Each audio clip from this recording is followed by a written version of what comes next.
Hi, writers. I am so excited to connect with you again today.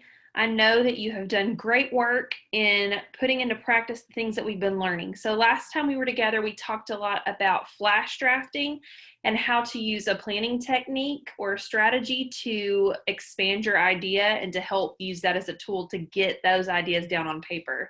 So I know a lot of you worked with your emotional timeline and you were able to use that and get a ton of words down in your document. And so today we're going to be moving forward and we're going to be talking about how to take those words and enhance them and make them a little bit better. So we know we've learned before that revision is not fixing all of the broken parts of something, right? Revision means I'm making something better. And so one way that good writers do this is they use something called a mentor text. So today I'm going to teach you that whenever you are writing and trying to enhance and make your writing better, that one strategy that you can use is to take a mentor text, which a mentor text can be any text that is by a credible established writer of some sort that we can learn something from. So whether that be word choice, a craft move, a punctuation usage, that we can take something else that an author does and we can use that in our own writing. So I want you to watch me as I do this. Our mentor text today is a little poem, and it looks a little bit more like a personal narrative, but it's considered a poem, and it's called Gate A4 by Naomi Shihab Nye. And the first thing that I want you to do is just listen. I'm going to read this mentor text out loud to you, and I just want you to listen to it and think about it. Try to visualize some pieces in your mind, okay? Wandering around the Albuquerque airport terminal after learning my flight had been delayed 4 hours, I heard an announcement. If anyone in the vicinity of Gate A4 understands any Arabic, please come to the gate immediately. Well, one pauses these days. Gate A4 was my own gate. I went there. An older woman in full traditional Palestinian embroidered dress, just like my grandma wore, was crumpled to the floor wailing, "Help!" said the flight attendant. "Talk to her. What is her problem? We told her the flight was going to be late and she did this." I stopped to put my arm around the woman and spoke haltingly. "Shudawa, shubiduk habibti, stani shwe min fadlik shubit siwi." The minute she heard any word she knew, however poorly used, she stopped crying. She thought the flight had been canceled entirely. She needed to be in El Paso for major medical treatment the next day. I said, "No, we're fine. You'll get there, just later. Who is picking you up? Let's call him." We called her son. I spoke with him in English. I told him I would stay with his mother till we got on the plane and ride next to her. She talked to him. Then we called her other sons just for the fun of it. Then we called my dad, and he and she spoke for a while in Arabic and found out, of course, that they had 10 shared friends. Then I thought, just for the heck of it, why not call some Palestinian poets I know and let them chat with her? This all took up 2 hours. She was laughing a lot by then, telling of her life, patting my knee, answering questions. She had pulled a sack of homemade mamul cookies, little powdered sugar, crumbly mounds stuffed with dates and nuts, from her bag, and was offering them to all the women at the gate. To my amazement, not a single woman declined one. It was like a sacrament. The traveler from Argentina, the mom from California, the lovely woman from Laredo, we were all covered with the same powdered sugar, and smiling. There is no better cookie. And then the airline broke out free apple juice from huge coolers, and 2 little girls from our flight ran around serving it, and they were covered with powdered sugar too. And I noticed my new best friend, by now we were holding hands, had a potted plant poking out of her bag, some medicinal thing with green furry leaves. Such an old country tradition. Always carry a plant. Always stay rooted to somewhere. And I looked around that gate of late and weary ones, and I thought, this is the world I want to live in, the shared world. Not a single person in that gate, once the crying of confusion stopped, seemed apprehensive about any other person. They took the cookies. I wanted to hug all those other women too. This can still happen anywhere. Not everything is lost. Isn't that beautiful? I love it so much, and every time I read it, it just makes my heart just feel a lot of feelings. So what I want us to do now is we're going to take the first 2 paragraphs, and we're going to look at it not just to read it like a reader, like we did a second ago, but we're going to read it now as a writer. So I'm using Cami to make some annotation notes. So I'm going to talk out some of my thoughts here, and I'm going to look at just these first 2 paragraphs, and I'm looking to see what is the writer doing that I think is adding to the piece. So let's see. Wandering around the Albuquerque airport terminal, after learning my flight has been delayed 4 hours, I heard an announcement. So this text right here If you've ever flown on an airplane, then you can almost hear that voice. So I think that the use of dialogue in the very first paragraph is really important. So I'm going to put that here. It's really establishing the setting where you're not necessarily telling me, I'm able to use my senses. So it's a little bit of a sensory detail as well, because we all know what that sounds like, right? To be in that airport and hear that come on the terminal. So then you have the next paragraph here. Well, one pauses these days. Gate A4 was my own gate. I went there. I really like the use of dash here. It seems like the writer is using that punctuation to mimic the pause. So yes, one pauses these days, meaning stopping to think, but then the fact that there's an actual dash there that's making the reader pause, it's emphasizing that space. And I also like those short sentences. So you see that one line paragraph, you have 3 really short sentences. And I think that sometimes an author will use short sentences to add some suspense, to show some anxiety, where you start to almost like quicken your breath, quicken your pace, that we use those short sentences to mimic that feeling.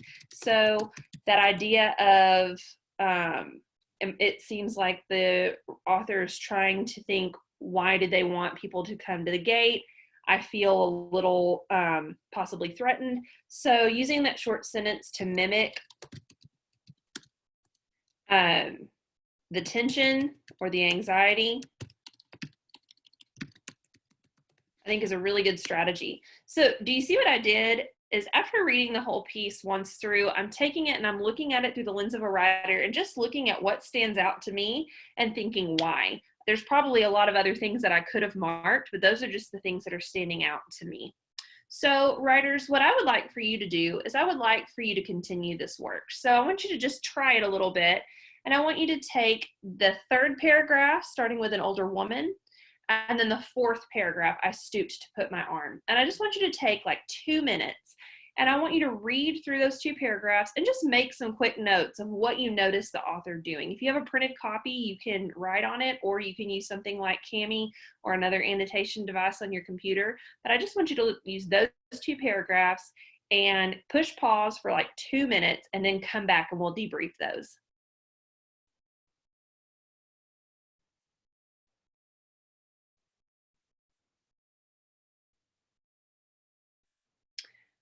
Okay, if you're back with me, I'm assuming that you've gone through the 2nd or the 3rd and 4th paragraph to find some things. So I just want to point out a couple of other things, and I'm not going to write them in the comments. I just might highlight them with my cursor. So here are some things that maybe you have noticed. And if I was there with you, we would have talked about this together in a group.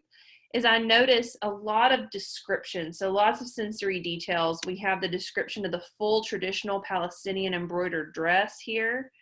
And I'm just going to use, where's the highlight tool? Yep. I'm just going to highlight a few things. I encourage you to write on yours, but just for the sake of time, I'm highlighting. So we have some dialogue again. And we have even this next part, that the repetition of she thought, she needed. And I love the dialect here. So using specific dialect. I know in my own story, what I'm really wanting to do is capture this moment at the drag race with my dad. And so the way that my dialogue sounds as a like 2nd grader versus the way that my dad talks in the story, I think is going to be really important. So that's something that I could do. Whenever I'm thinking about my own writing and my own draft, I want to pull that up really fast. I want to make sure I get in here. I want to pick 1 to 2 mentor text craft moves, and I want to apply those. So I'm going to stop sharing really quickly. And when I say 1 to 2, I could go through this story and I could find probably 30 different things that I want to try. But it's really important when we're thinking about using a mentor text that we don't overwhelm ourselves, and we also don't pull out all of the stops, right? Like if I was going to build a table, which would be hilarious, not super handy, but if I was going to build a table, then I definitely wouldn't pull out every single tool in the toolbox. I'm only going to pull out a few tools that I need, okay?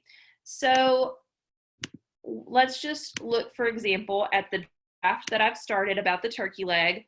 And so I have that first paragraph here. Texas summers are brutal. To my 8-year-old self, this was an understatement. My dad had picked me up for the weekend and we were headed to the drag races. So, Dad, what exactly is a drag race? I hurried to unbuckle as we pulled the truck into the first parking spot we saw. So, one thing that I really liked that I want to emulate is really being strategic in my length of my paragraphs. So, I think it might be cool if I started my narrative with just a 1-sentence quote. So I have the dialogue there and I'm using that quote. And another thing that I think would be cool is, and I'm going to have to rework a little bit because now this Texas summers are brutal doesn't make sense. I want to use some of those sensory details. So when it says Texas summers are brutal, to my 8-year-old self, this is an understatement. Maybe I can show that. So, I might say Texas summers are brutal, and I'm going to probably go back and play with that a little bit. On any parking lot or pavement, a person could cook a 3-course breakfast. And maybe to my 8-year-old self,